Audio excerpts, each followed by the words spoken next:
trying to convince them CTO to invest more marketing dollars into the social team to give to influencers. He doesn't want to do that because he had a podcast that failed. And he doesn't like the industry as a whole now. What? I mean, I had that interaction with an exec at the bar who was like, oh, you're an influencer? I've never met one. He was shocked and was like, but you're so smart. And I looked at him and I said, given that it's probably one of the most competitive industries in the world, the people who are making this a career are smarter than almost anyone on your team. Hello from Cannes. Hello from Cannes, France. Okay, this is very representative of our experience because Gabby is God's strongest soldier and has been sleeping 4 or 5 hours a night, waking up to do her hair, to go back out in the heat, to do it again. Gabby, introduce yourself. Hey friends and fam and online peeps. I'm Gabby Beckford. I'm a content creator and many other hyphens, but for the sake of this video, I'm a content creator and lover of all things creator economy. I talk about travel, lifestyle, and building your dream life as a first-gen American woman with curly hair. It is my channel, though I haven't posted long form in a long time. Welcome back. I was making these extremely highly edited travel videos that were legitimately like travel movies. Films, They were like films. Like my first few videos were like, multiple people messaged me and was like, this is actually a film. Yeah.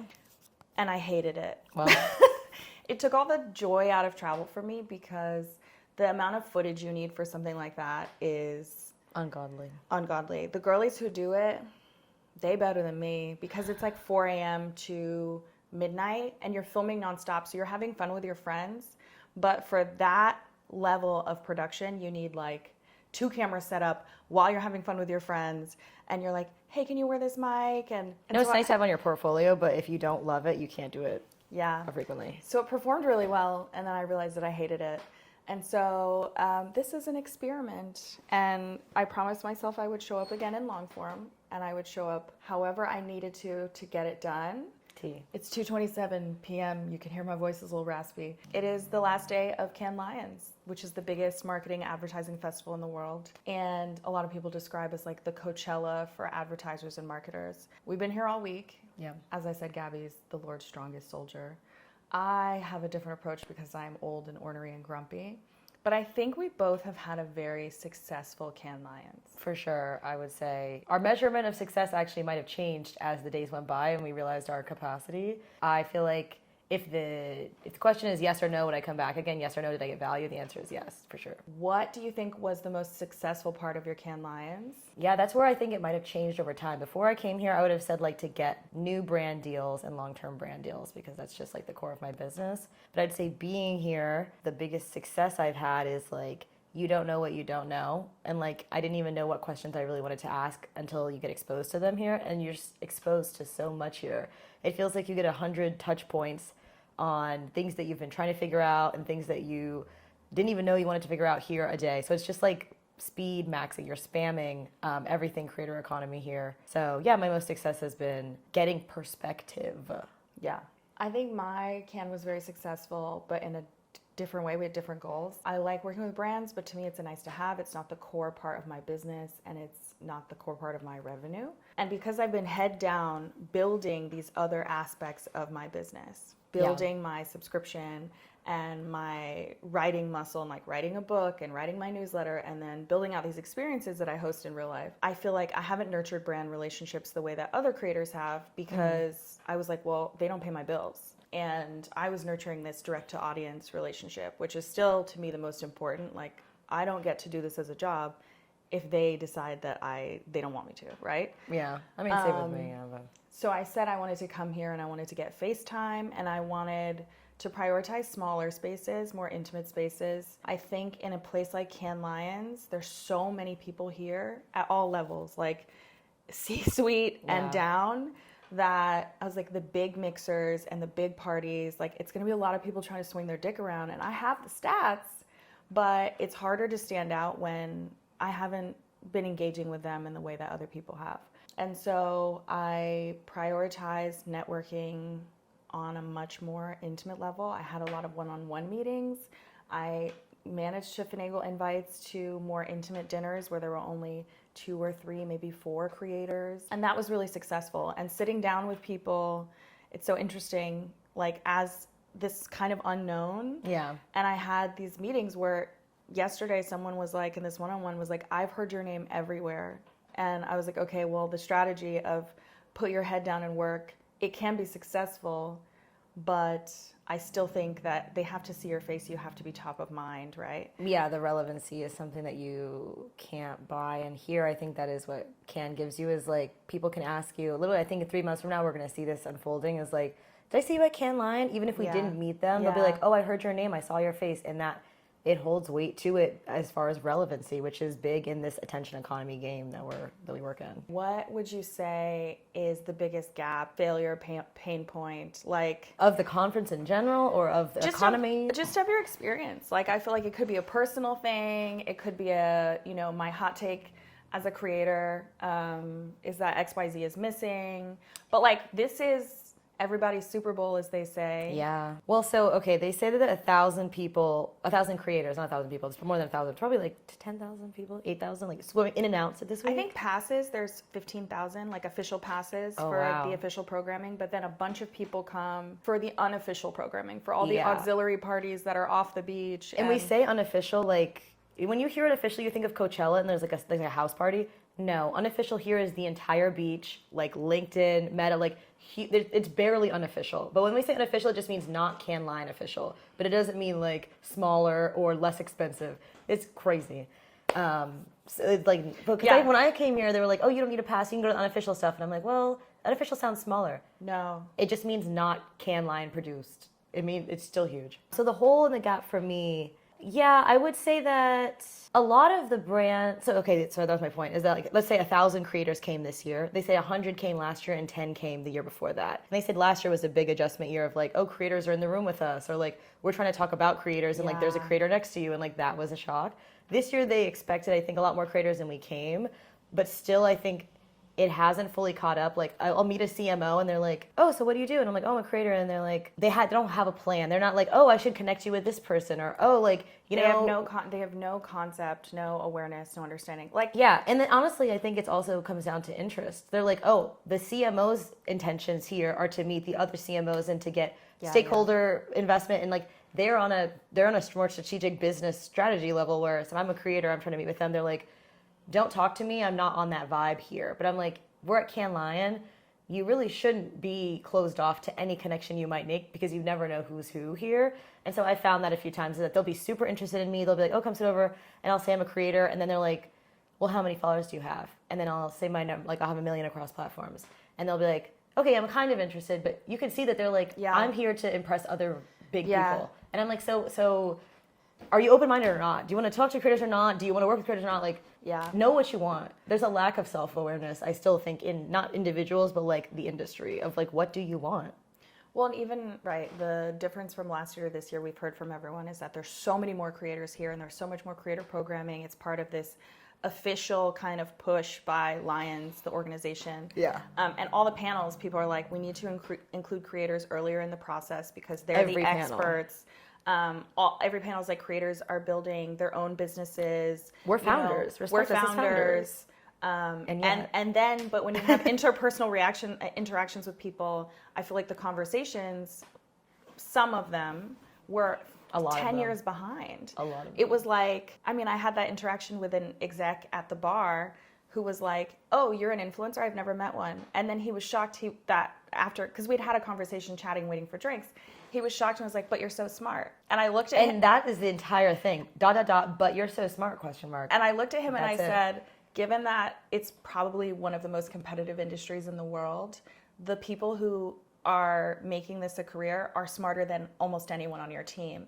And he actually was like, to his credit, he was like, touche, thank you for that, let me buy you a drink. That's kind of the level of interaction. Or you get out of a panel where they just said all of these things like, creators are building businesses, we need to include them in the creative process. And then you have a conversation with someone and they're like, well, how many followers do you have? Immediately diminished again. Yeah, or interestingly with me, since most of my revenue doesn't depend on brands, like 90% does not depend on brands, I have a lot of independence.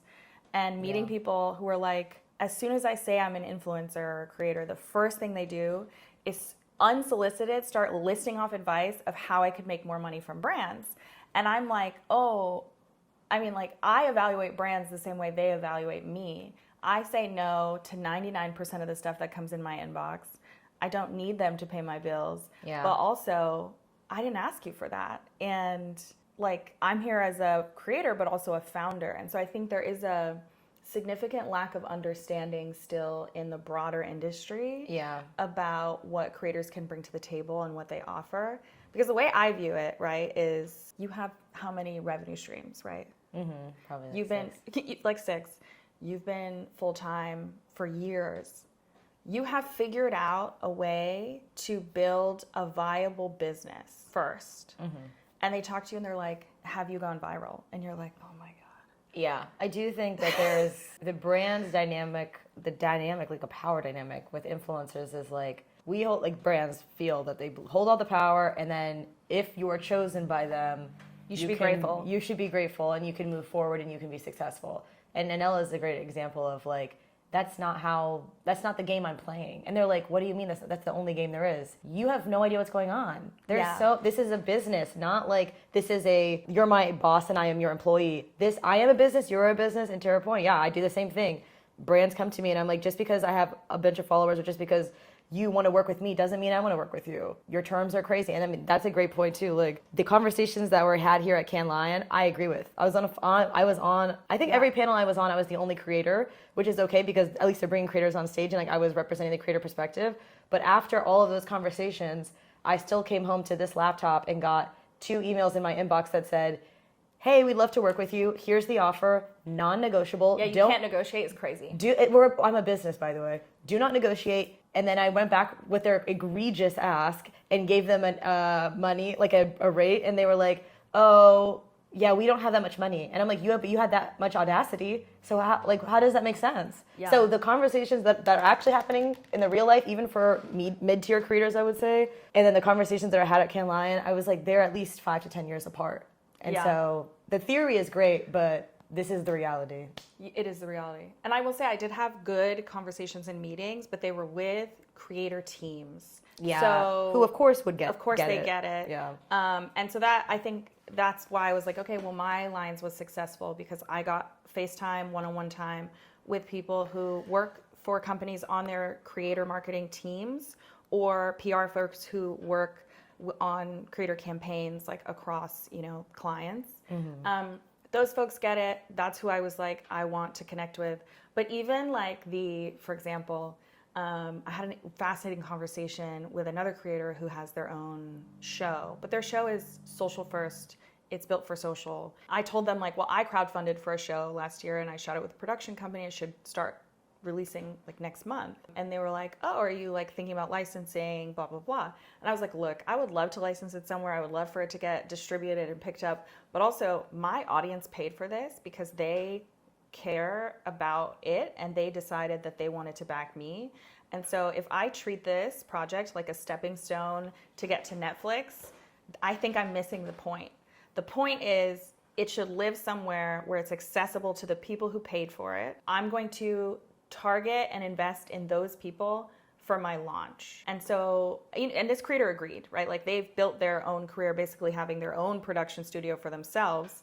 And they were like, no, this is the smart play. But if you talk to someone like BBC Studios was here, or their thought is that the grand goal for creators would be to host a show for them. Yes. And I'm like, no, I could just host a show for me. Yeah.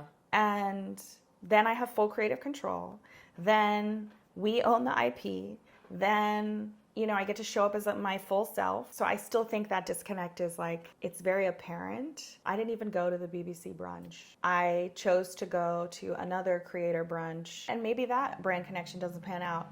But I was like, the things that I want to develop, I don't necessarily care that much about licensing them to someone else. That's maybe the biggest takeaway from all this is that there's that disparity, that power imbalance, that dynamic. They think that we still have to play the old game. We are not. They don't like it, of course. I mean, I heard very interestingly at a few of these mixers, like, some people don't like influencers because they feel like they're coming for their job. And I was like, what job role would I be coming for? Like creative strategists, like producers. And I was like, I just do not see it as a competition. Like I do not want your job. I really don't. That's why I work for myself. But I could see how if you perceive that. Yeah, if you wanted to perceive that you could. It's outdated, I think. I don't think it's helpful for the industry. I don't think it's accurate. And I think that if that same person were to see creators as an opportunity to further their own positioning and goals while like making it mutually beneficial, I think that's smarter and more accurate. There's a shocking level of personal perception and judgment that goes into this industry, I guess, as a whole. And you'll be like, oh, why didn't they choose you for that campaign? And then a few years later, you'll find out like, oh, she didn't like the way that you talked about the state of California on Twitter. And I'm like, what does that have to do with? But people are very subjective. That's been something that's very interesting to hear, is like trying to convince some CTO to invest more marketing dollars into the social team to give to influencers. He doesn't want to do that because he had a podcast that failed. And he doesn't like the industry as a whole now. What are we talking about? How is that a business decision that got made from a person? It happens. It happens. And so, yeah, I think talk about perspective. I'm like, not that every marketing person is like that. Definitely not. But to know that that is something that's floating around out there, yeah, it makes me just, it's kind of good to just be aware that, like, especially as a one-person show, not everything is my fault. Like, oh, and if a deal falls through, it's not like I should have done this differently. Like, oh my God, I'm so inexperienced. Like, I'm just one person. No, there's many things on both sides that can go wrong, or there's many reasons that, you know, you're on the path that you are on as a creator. And like, hopefully next year, I just hope to see more inherent value given to creators instead of just like, oh, the ROI from that campaign was good. Okay, we respect them. No, we have our own inherent value. Well, and maybe I would love to see a real conversation about what ROI is in the creator economy, because we see this all the time. I'll ask, like, you know, what is your KPI? What is the goal of this campaign? What do you really want? What is your, you know, your top KPI? Like, are you guys, do you want link clicks? Yeah. Do you want people to sign up for this service? Brand awareness. Is it just awareness? Is it fixing your PR? Like, do you want like better PR, better affinity? And they'll say one thing. They'll be like, we want link clicks. Right. And then I'll get the brief and I'll be like, nothing in this brief is going to get you link clicks. Right. This is like a super detailed, highly corporatized brief. So it sounds like a robot. You're not going to put ad spend behind it. You're not even using tracking links. So how the fuck y'all care about link clicks? And you want this on my TikTok where there's no inherent linkage in the post. Why did you choose that platform? It should be on Instagram with ManyChat required, or YouTube with a caption, or newsletter. Or a newsletter. And me as someone who like respects these other platforms. Newsletter is where I make the majority of my revenue. And I've had this conversation. They're like, but we want a video. And I'm like, but you say you want link clicks, and like my link clicks have generated $600,000 worth of sales in my email newsletter recently. And they're like, but we want a video. Yeah. And it's just like, that's where I feel like pulling in creators earlier into the creative funnel would be helpful, because you and your team came up with this idea that you want an Instagram video and you can put ad spend behind it, and then you didn't have, like, you don't know what you don't know, sure, but you didn't have anyone else in the room to be like, I just think this would be a better newsletter campaign. And maybe they have an internal bias against newsletters. Maybe they're like, every newsletter I've seen has been boring and whatever. Like, who knows what it is? Have a creator in the room who can inform you with relevancy and recency on the best way to get your KPI. But yeah, when you come to me for 3 TikTok videos with 0 ad spend, and you want to use a brief that doesn't fit my audience, and I'm like, I just don't know where this came from. Like, it doesn't seem like a good use of money on your end to ask this. And let's be clear, like the best creators, the ones that I follow and I love, they're taking campaigns because they're like, oh, this is a brand I use every day. Yeah. This is a brand that I like and I use, and there's real alignment. And so, like, yeah, it's a job. But I, as a storyteller who, like, cares about my craft, I want to do a good job for this brand that I think I'm in alignment with. And then it's like at every step, they're like, here's how to make it as hard as possible for you to give us good ROI. And you're like, by the end, I'll be like, I don't want to work with them again. Yeah. Because it's like pulling teeth. And I know also that sometimes they're like, oh, well, Anela, it's difficult. And I'm like, I was trying to help you. Right. I was trying to give you what you wanted so you could have something at the end to take your boss that's like, hey, you know, this was really successful. And that's how I feel about one-off campaigns in general. Yeah. Is how many years of sales and marketing research do we have that predate the influencer economy, that talk about how many times someone has to see something before they're going to make a purchasing decision? That is a well-established kind of industry standard, I thought, right? Yeah. And then we get to influencer marketing. Everybody's talking about ROI and KPIs. And they're like, we want you to make one video. And I'm like, What are they going to do? like, that's just general awareness, yes. And, you know, great. But if what you want is conversion, you should be hiring someone to work with you for a year, 2 years. So, and we both were multi-year ambassadors for Intrepid Travel in the past. And this is the best example I have of this, right? So multiple years working with one travel company. The first year, I collected and got a bunch of data from my audience about conversion. But none of that conversion happened in the first 3 months, 4 months, 5 months, 6 months. It was like 11 month, 12 month. We had people book for their family to go to Antarctica. We had people book. So like I already could demonstrate, oh, everything you spent on me, I've made you back already. So I've already done my job. I've made you a profit. But year 2, year 3, that's when we saw a lot more conversion happen because people had to get familiar with the brand and people had to see my trust in the brand. I don't work with Intrepid Travel anymore. I still love them. I've just like my work has evolved and I think like I've evolved, right? Few years older, few years wiser. I'm in my mid-30s now, and the way I travel is just a little bit bougier, I think. And Yeah. Intrepid, I still would take adventure travel trips with them, but I'm like, I want to stay in like the nicest 5-star hotel I can find. But still, having ended that relationship, I still get DMs. I got one last month that was like, we booked our vacation with Intrepid because, you know, you worked with them for so long. We know that they align with your values and we know that there's going to be like a minimum kind of level of quality and care. Yeah. And then you can't buy that. That's also what no, brands forever and want ever. to devalue is like, Forever and ever now. Just People make are a video. like, We'll have if our team made a video, it'd be this much. How come you? Because you can't buy that. We've seen you use it for years. We know that you trust it. We know there's a minimum quality level that you accept as a human being, as like a friend. Yeah. That if you use it, I know I could use it and I'll at least enjoy it a little bit. Brands cannot buy that, and I think they hate that. They hate that. I mean, whether they like it or hate it, that is the state of the industry. And so That's the appeal of influencer marketing, and that's exactly what you take away when you approach influencer marketing, like, do this and don't argue. Or they're like, yeah, if your one-off video performs really, really, really, really, really, really well, we'll hire you again in the future. Yeah, maybe we'll get into a long-term relationship. Any woman has heard that bait and switch story from a man before. Like, hey, like, oh, we'll just see, like, we'll see how it goes. Let's just be chill.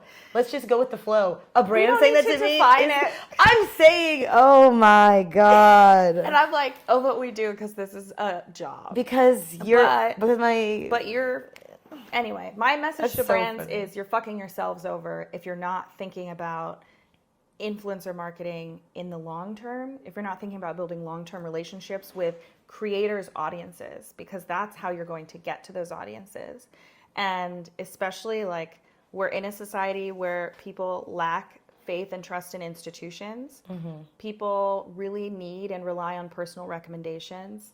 And yes, some people are going to be like, but some influencers lie. People suck in every industry, boo. Like, get used to it. The people are people. Your brand will be successful if you find a way to tap into these communities over the long term. And that's really the only way you're going to get where you want to go, especially competing in a world full of like changing search, you know, agentic search, all of these things. Like, how are you going to reach people?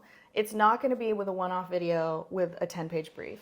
My takeaway or my message in general, I guess would be more for creators in saying that if you come to Cannes Lion, do your research, as in like know what each brand is here for. And if they're not aligned with what you're here for, again, some of the brands are here to meet other brands or to like to smooth their clients and stuff. If they're not here to meet you, or if there's nothing you can, you know, if it's not directed at you, save your energy. Save your energy. Don't try to be like, oh, I see XYZ is here. I'm going to finesse my way in. I'm going to hustle. If they're not here for you, please go where your energy flows when you're here, because it's just such a crazy experience being here. And it's like overwhelming, and you have limited time truly to have conversations that matter. Be very judicious with your time. Be intentional with it. Have fun. Talk to the lady in the bathroom. Like, laugh with the guy next to you who just made a mistake and you never know who he works for. Blah, blah, blah, blah, blah. Try to connect on a human level. Connect on a human level, pretty much. And yes, everyone's here to network, but like, have common sense. You know. Come on. If you meet Oprah, that's fantastic, but don't try to like, can we get lunch together? Oprah is here for her own reasons too. She cannot have lunch with all of us regular people. Also, maybe this will be my final take for creators if they want to come to Cannes Lions. There is a strategy for your goals where meeting Oprah might be effective. However, I would argue that for the vast majority of us, standing in line to get 3 seconds with Oprah 0.2 seconds, babe, is not going to move the needle in the way that it would to maybe skip that session. And I know, right? You're like, but Oprah's I wanted great. Oprah. I love Oprah. Or like Keke Palmer. You might want to skip that session and skip the super long lines to get lunch with someone. Or Who's a marketing manager who can actually help you. Or to stop by some of the smaller activations that are off the Quisette. So, right, like down by the water, that's Meta Beach. And Meta's going to have a big happy hour for creators. So make sure you're applying to everything so you can try to get on the list. But 3 blocks up, there's a whole bunch of other brands that are doing more intimate activations. And when you walk in, their whole creator team might be there. And you can sit and have lunch with them. And while everyone else is at Oprah, standing you in might line. be the only big fish in that room, like, and be the warmest lead they have that day. And when you leave Cannes Lion, can lead to an actual partnership. And I think that's probably the best thing to close on is like proximity to famous is people nothing. It's like, get the B-roll from someone else, babe. We're here to make money. We're here to work. We are businesses. We have to act like it. Getting a photo with Oprah is not as valuable as signing a deal with a team, an agency team that will support you for the next year. You will find Oprah at another event, babe. She does book signings all the time. You can go to that. Also, use your other creators. So like there's 3 of us. Brian's getting ready. He ain't out here. But we split the cost of the Airbnb to make it more affordable. Yeah. And we will all share B-roll, right? So I didn't go to a lot of these big panels. If I need a clip from one of them will have it. Yeah. We shared invites. We traded invites. We're like, hey, I got invited to this thing. I can see if I can take a +1. Or they sent me the link. Or they sent me this like QR code for my friends. You are here to work, but also to build connection with people, not just because they can pay you, but because this can be a very isolating job. Working for yourself can be like you just like feel like you're alone in a room, bang your head against a wall. This is an opportunity to get out of the room, get out in real life with people, use it wisely, and don't think that a picture with Oprah is more important than having lunch with another creator who may be smaller than you. Yeah. Who, you may have never heard of before, but you're like, oh, wait, but they're brilliant. And they also know people. And they can help you with things. And you should be helping them. It's not just an extractive relationship. Please, if you want something from someone else, offer something first. And that goes for everything in your life. Like, truly everything. You did that with your parents when you were 6 years old. Can I have some money? I'll sweep the garage. That's what you should be doing here. Please I did extra chores for my first Motorola Razr. I wanted the pink razor so bad. That's what you need to do. It's crazy to be here and have people be like, can you talk to me about your Substack strategy? And be like, I'm like, hi, what what's your happened name? to hello? What happened to hello? I'm like, at least buy me a drink first, boo. Get me a drink. I'm serious. I don't think everything should be transactional, but it should be reciprocal. Yeah. So offer before you ask. Anyway, I should put on pants now. This format is an experiment, so let me know if you enjoy it, hate it. If you're like, I would love it more if you put on pants first. Let me know if you want me to take off my pants. Well, all welcome feedback. As too late. My boyfriend likes to say, he's like, you're never wearing pants if you're in the house. He's like, you're like an always nude as long as we're in the house. He says I get in the door and I immediately just like shed all my clothes, lay them over the arm of the couch. I'm like, well, I'm at home. Yeah. What I'm not supposed to wear an underwire bra lounging on the couch at home. Yeah. This has been our Cannes Lion recap. Bye. Drop some comments.